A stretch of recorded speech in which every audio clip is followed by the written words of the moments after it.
Coucou tout le monde, alors j'espère que vous allez bien. Aujourd'hui je vais traiter deux questions. Il y en a une qui porte sur par quoi commencer quand on a beaucoup de détox à faire en gros, et l'autre sur les doses de nourriture, hein, pas de doses de drogue. Hein. Non, non. Ok, ben on va commencer. Et donc la première, faut-il savoir proportionner ses doses au début? Oui, au début ça s'apprend, c'est pas forcément inné. Hein. Bon, normalement, si on était dans des conditions parfaites, ce serait pas un problème, on le ferait d'instinct. Mais bon, vous savez, dans notre société de consommation, il y a beaucoup de pièges gustatifs. Et voilà, les industriels savent exactement qu'est-ce qui nous fait baver. Et voilà, ils nous fabriquent des produits qui faussent notre sens de la satiété. Et bon, les gens ont tendance à manger des trucs assez denses en calories, gorgés de gras, qui sont riches en calories qui bouchent les artères, pas les meilleurs. Et quand on passe d'une alimentation standard, pas forcément un truc horrible d'alimentation américaine classique, même d'une alimentation normale de modération, quand on passe de ça à une alimentation plus saine à base de pommes de terre, je sais pas, de bananes, de riz, de pâtes, de légumes et de légumineuses, et ben en fait la densité calorique, c'est pas la même.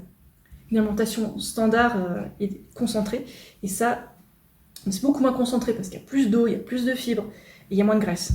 Et à cause de ces trois choses, ben en fait il faut manger des volumes plus importants, donc oui effectivement il faut apprendre à proportionner tout ça.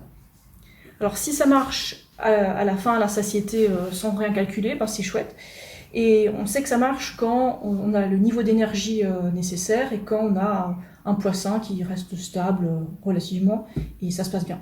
Mais chez certaines autres personnes, en fait, elles manquent d'énergie, ou alors elles ont un poids qui baisse trop. Et voilà, dans ces cas-là, ça veut dire qu'elles n'ont pas assez mangé de glucides. Après, je ne diabolise pas complètement les graisses, hein. Je dis qu'il faudrait les limiter à 10% des calories. Bon, ça se calcule.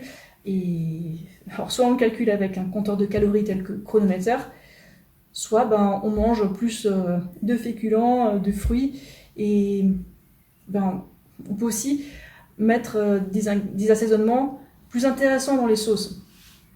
Par exemple, pas juste manger la sauce tomate nature.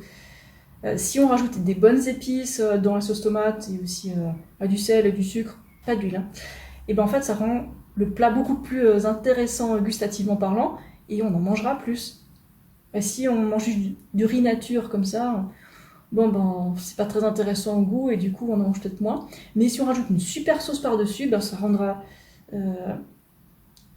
le mangeage de volume plus facile. Et donc comme ça on peut manger assez. Voilà, c'est un peu la base pour les personnes qui mangent pas assez de calories.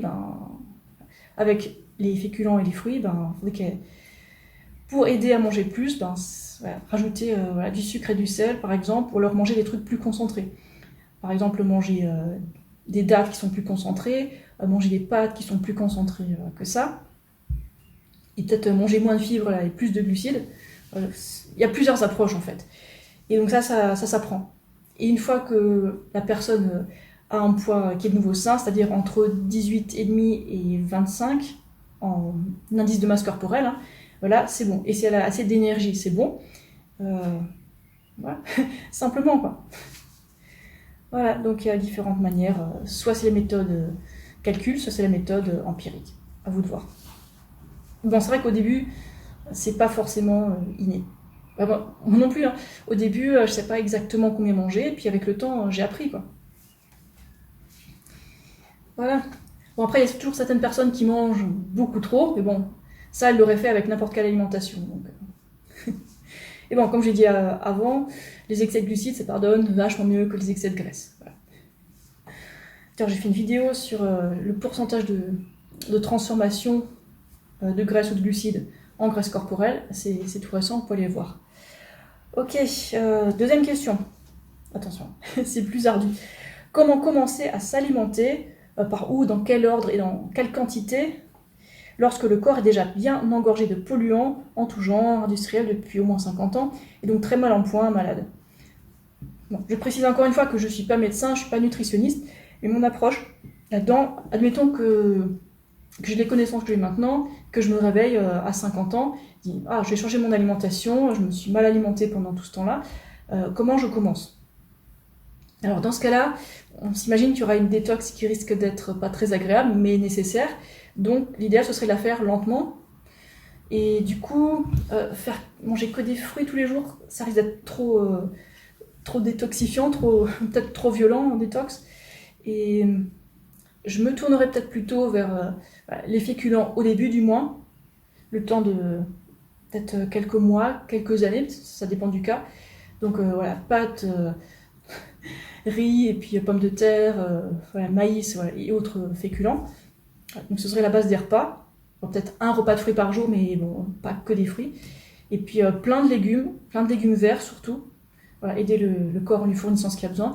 Pas de jeûne intermittent, pas de jeûne sec, surtout pas ça, c'est le pire, c'est trop dangereux, il y a des gens qui meurent comme ça. Donc je commencerai juste en mangeant mieux, pas moins. Voilà, je crois que c'est clair. Parce que, en fait, je ne sais pas si cette personne porte beaucoup de graisse sur elle, mais on sait que quand on a beaucoup de toxines dans le corps, ben en fait, ça se stocke dans la graisse. En fait, le corps se protège de ces toxines grâce aux graisses corporelles. Voilà. Bon, il y a aussi les métaux lourds, qui c'est un autre problème. Bon, en tout cas, perdre du poids grâce à l'alimentation, ben, ça peut être une bonne chose. Mais la priorité, ce serait juste d'apprendre à manger mieux dans un premier temps et pas tout de suite de vouloir perdre des toxines, perdre le poids. Alors, juste commencer à apprendre à manger mieux. Et si ça se passe bien, ben, le corps va de toute façon perdre l'excès de graisse. Et encore une fois, être patient, pas être trop pressé avec tous ces régimes détox, allez, éviter ça. Hein. Manger juste sainement et ça suffira. Voilà. Ouais. Manger assez de calories encore, comme j'ai dit. Comme je le répète tout le temps, manger assez de glucides. Et puis ne pas avoir peur des carences en graisse et en protéines, parce que ça c'est un mythe. Tant qu'on mange assez de calories, de glucides, on a forcément assez de lipides et de protéines. Voilà, c'est un fait, mais les industriels et le cartel pharmaceutique ne veut pas que vous sachiez ça. Il va vous garder malade et puis pour que vous payiez des traitements à vie. Bon, ok. Sans rentrer dans plus de détails, je pense que c'est assez clair. Voilà. Si ça vous a aidé, ben, pensez à laisser un petit pouce vers le haut. Si vous avez encore d'autres questions, vous savez où les poser. Pensez à vous abonner et je vous retrouve je sais pas quand pour une autre vidéo. Allez, salut!